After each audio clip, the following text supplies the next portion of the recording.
Assalamualaikum warahmatullahi wabarakatuh. Perkenalkan, nama saya Sylvia Elawati dengan NIM 2285200081 dari kelas 3A Bimbingan dan Konseling. Kali ini saya akan membahas materi tentang anak autisme.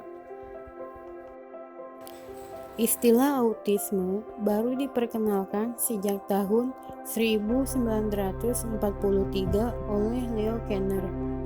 Autisme berasal dari kata auto yang berarti menyendiri. Maka kita akan mendapat kesan bahwa individu autisme itu seolah-olah hidup di dunianya sendiri. Jadi, autisme merupakan suatu gangguan perkembangan yang kompleks menyangkut komunikasi, interaksi sosial, kognisi, dan aktivitas imajinasi. Klasifikasi anak autisme. Menurut Yatim tahun 2002, anak autis dapat dikelompokkan menjadi 3, yaitu yang pertama, autisme persepsi. Ini dianggap autisme yang asli karena kelainan sudah timbul sebelum lahir. Ketidakmampuan anak berbahasa termasuk pada penyimpangan reaksi terhadap rangsangan dari luar. Begitu juga kemampuan anak bekerja sama dengan orang lain sehingga anak bersikap masa bodoh. Yang kedua, autisme reaksi.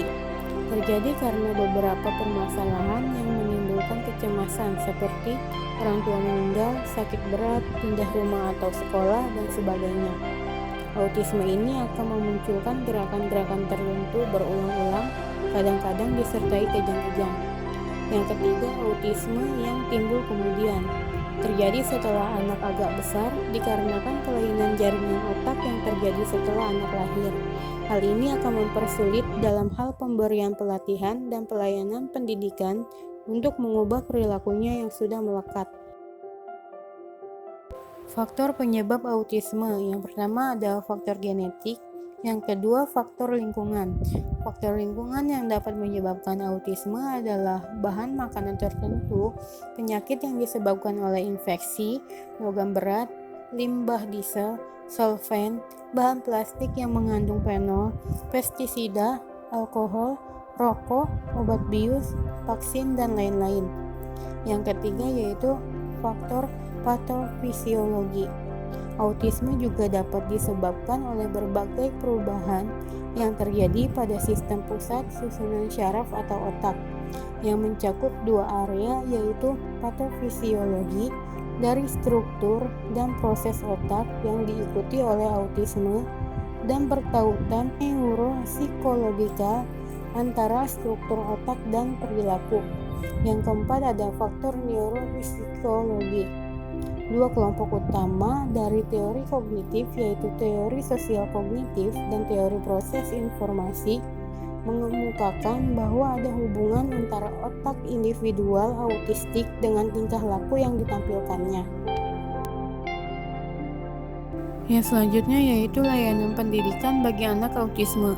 Yang pertama ada kelas transisi. Kelas ini dipergunakan oleh anak yang sudah menjalani terapi dan setelah itu wajib mendapatkan layanan khusus.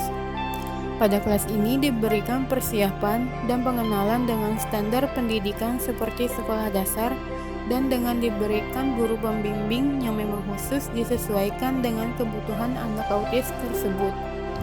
Yang kedua yaitu program pendidikan inklusi.